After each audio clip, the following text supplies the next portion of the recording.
And welcome back to the Add 10 Gallons Concrete podcast. Joey Bell, we're here together at the World of Concrete 2025. How are you, man? We're good. Put in some miles yesterday, seen several folks we know. We're back today.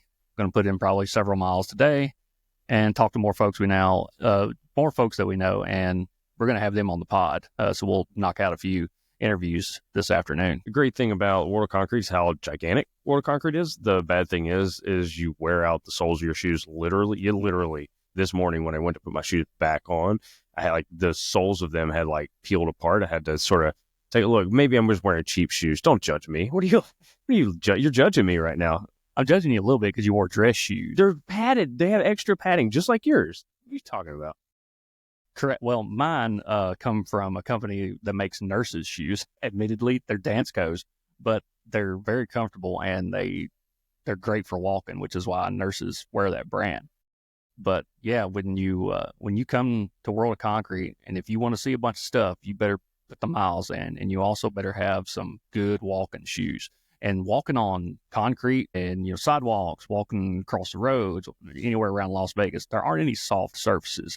So your knees and ankles and everything else are absorbing everything whenever you put your foot down. So you better have some good shoes when you come here. Yeah, I got some good ones back home. They're like the Brooks running shoes. I got these super thick, cushiony ones. I don't know if I did ever tell you the story about when I got fitted for these. I got fitted for these shoes. They didn't know that was a thing. Yeah. And when I first met my now wife, one of the very early things, she was really into running back then, and she thought the shoes I was wearing were kind of crap. So she took me to there's some place where she was a member to get shoes. And I thought it was all a little bit silly, but they put me on this thing and they were like, "Oh, let's see how you walk. Let's see what shoes are for you." And the guy asked me if something was wrong with me. Yeah. He had me on the treadmill. He goes, "Something wrong with you? I've never seen anybody walk like this. Are you walking normal?" I was so offended. I was like, "Bro, this is my girlfriend. Don't say this crap right in front of her. I'm trying to date her, man." And he just thought I walked really weird. And I was like, I don't know what to tell you. I thought I walked kind of normal. And so he's like, "You need max support with these shoes." Well, it turns out to be the most comfortable shoes I've ever had. Yeah. Of course, I didn't bring them here. You might ask, why, Paul, did you not bring the most comfortable walking shoes that you own? Because I went to pull them out from underneath the cubby, realized I stepped in dog poo. Ooh. And must have done that when I was cleaning the yard, cleaning the dog poo out of the yard right before the snow came. So, honey, if you're listening to this, I forgot to tell you, there's dog poo on the bottom of my shoes. If you could clean that up before I get back, that'd be great. Otherwise, I'll take care of it when I get home. Yeah, I actually went and got fitted for shoes. I've been there a couple times because I was basically in the same boat as you. When I met my now wife, I had to go get fitted for tennis shoes, which growing up, nobody got fitted. You went to Walmart and you got your pair of white tennis shoes. Once a year. Yeah, once a year.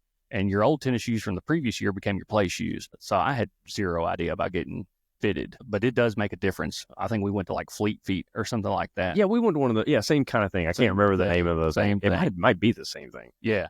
But it makes a difference. And I bought a pair of shoes, new tennis shoes, before we went to Disney, last month. And my feet never hurt. Socks are my big thing when it comes to walking. I need real thin. I wear almost always merino wool socks, just super thin socks. They wick moisture, they breathe. And that's what I wear, even when it's cold out, because my feet just get so hot.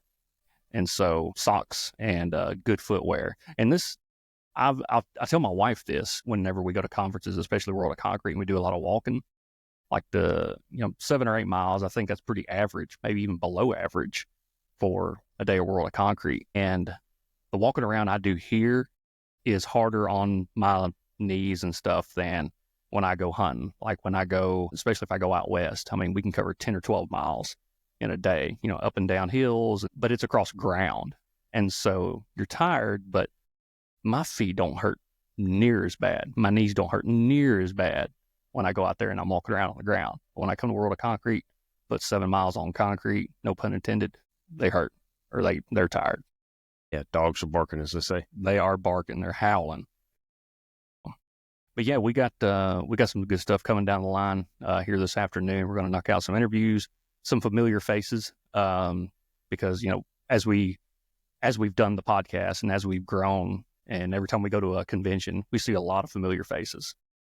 It's like we see more and more people we know every time we go somewhere. So that's really cool. It's good to go to these things and expect to see a bunch of folks, Yep, and we're gonna have some new faces on coming up. You know, it's interesting seeing familiar faces. They're like, hey, you got to get this person on, you gotta get that person on, and we appreciate all those recommendations.